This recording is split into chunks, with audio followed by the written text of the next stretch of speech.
Hello, today is Thursday, September 7th, 2017.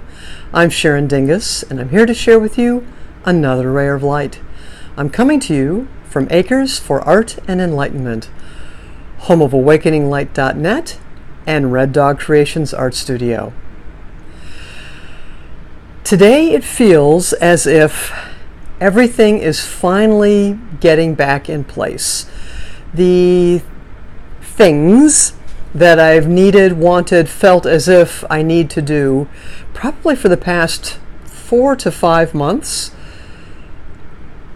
are coming together.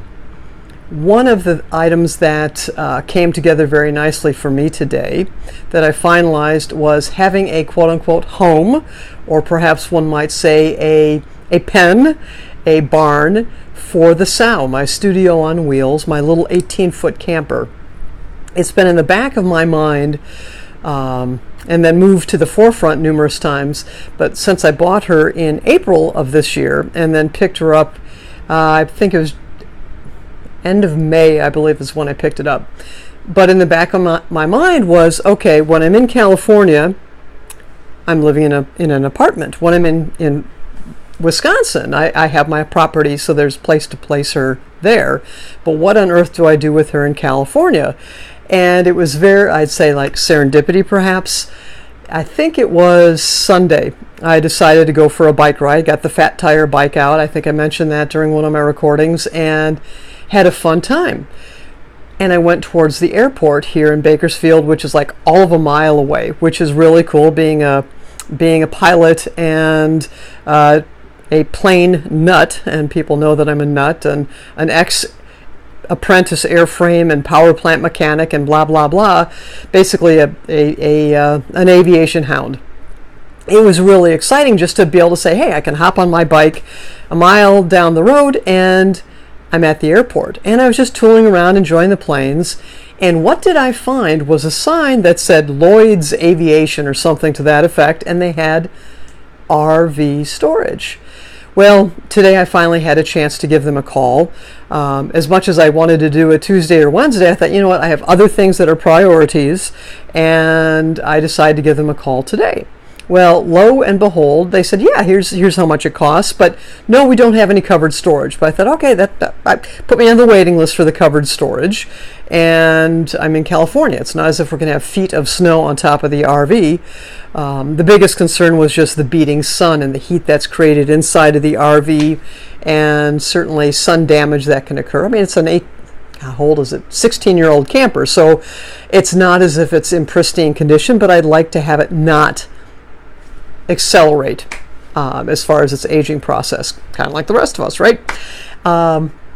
So I thought, well, I'll go over there on Monday. I've got I've got a family member coming in for the weekend, and I'm not going to worry about it. And as I went out to take Mighty Maya for a walk, I noticed that some of the guys who work here at the apartment were busy applying tar to the cracks in the asphalt, because next week they're going to be resurfacing the asphalt. And my goal, my personal goal, and I'm sure the apartment manager would agree, was I needed a place for the sow so she wasn't on premise when they were doing the resurfacing of the asphalt. But then I thought, I should see if I can get it in right now. I'll take care of the paperwork. I'll go over to the RV place, the RV storage place, and get that handled. And if it's easy, maybe I'll run her over this week. I went over there this morning, and lo and behold, they had one remaining little 25-foot covered. So it's like a little, the name escapes me, but it's like a little covering, metal cover for my RV. And I said, yeah, I'm very interested. I'd love to see where it is. And so one of the young gals who works there picked me up in the golf cart, and we rode over there, and it is a perfect location. So I said, yep, I'm in.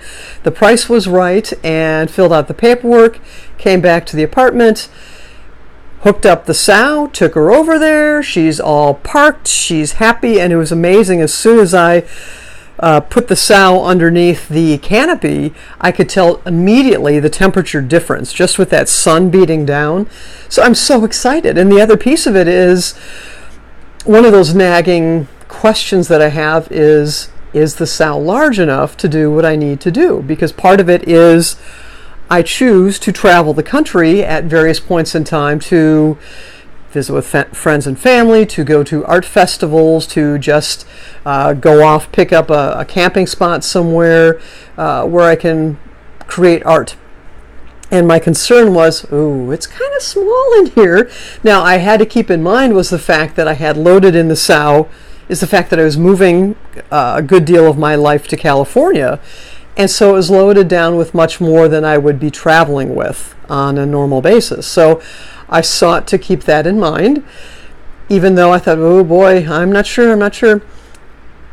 But the cool thing is now that she's under this canopy, I can go in there and without getting crazy, if I need to reconfigure things, if I need to install some shelving, whatever it is I need to do from an organization perspective to actually make the sow I want her to be, I have a place to do it. And it's a mile away. And I can walk over there, I can hop on my bicycle, I can take the truck over, I can get over there pretty much any way that I want to, and I won't be in the beating sun. She's protected. It'll be cooler in there, and there's security, there's all that great stuff. So that's a huge load off my mind. So I was able to say, okay, check, that's done.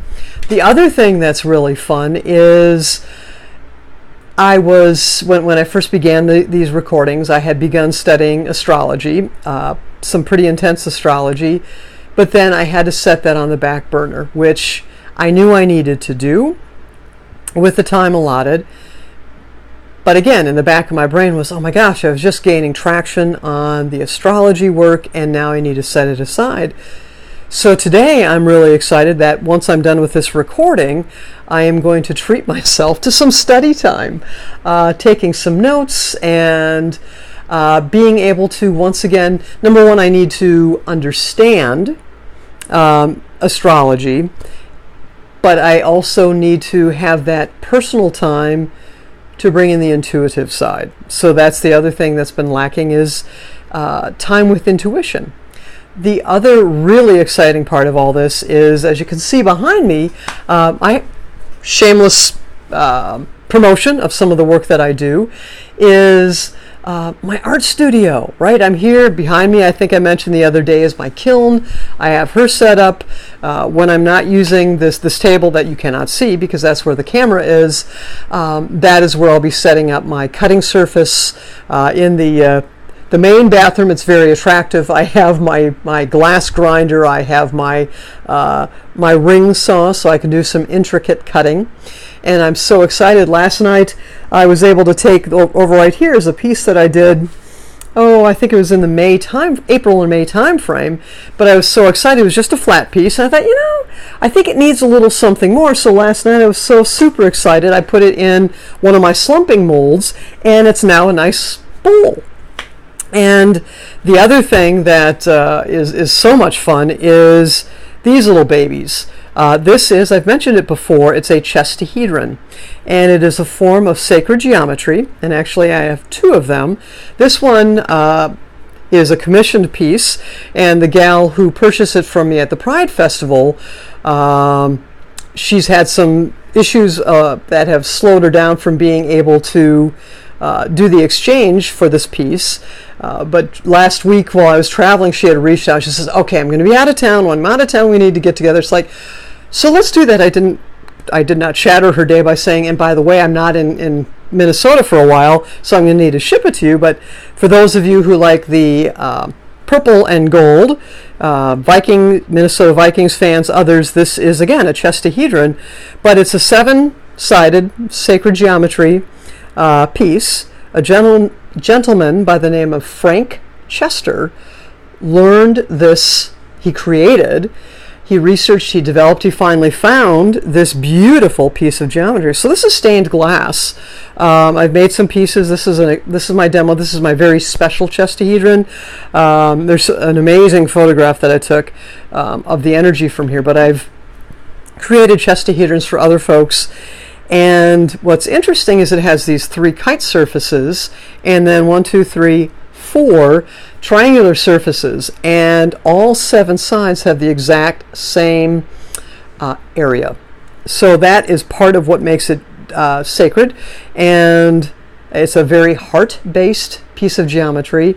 There's some special activities you can do with the Chestahedron, but what's so very fun for me, I'll pick up my little baby, is that's the other thing that I'm going to be doing, is creating more Chestahedrons and having those available for people to use and to enjoy, and they just feel fantastic to touch, to feel, to work with.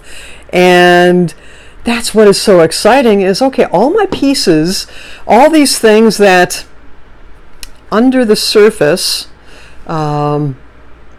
it's all this energy that's been brewing and brewing and brewing. And it wasn't until I was getting ready to do today's filming that I thought, you know, it is like that energy that is under the surface. So I'm going to move this up a little easier so you can see it. Is so 3 of Pentacles, and as you can take a look at, just observing this is under the surface. So the energy, the earth energy, is the Pentacles. Each one is surrounded by one of the 3 primary colors, which then blend to the rainbow of colors, but across the top. And isn't it curious that I'm not just now noticing there's a curious resemblance between this mountain here and perhaps the Chestahedron. That energy has been brewing and brewing, and it's finally come to a head where I'm able to release it. And if you take a look, excuse me, at this card, everything's ready to take flight. And last night's full moon was a very powerful full moon, and I would encourage you to listen to the Leo King, David Lawrence Palmer, and some of his work. And once I can study a little bit more about my astrology, I can share more on that topic. But again, one of the neat things with full moons is acknowledging that, okay, now full moons, new moon to full moon is when you bring towards you, which is what I was bringing towards me that I sought to manifest. The new moon was our solar eclipse. So as I traveled between northern Wisconsin through Missoula, Montana into California, was bringing towards me that which I wanted into my life. What was I attracting to manifest in my life once I arrived here? And now it is, okay, I'm here, and here's our full moon. And again, going with those cycles is, what kind of nonsense, perhaps, what kind of fear, unnecessary activities shall I shed over the next 14 days or so, as the new moon now begins to wane and sloughs off, if you will. And to me, that's very, very exciting, because I am no longer concerned with what am I going to do with my camper, because I have a safe place for her. She's just over there, just a few moments away. I can work with her, I can sit with her, I can feel what's right to do with the sow, and I know she's in a safe location.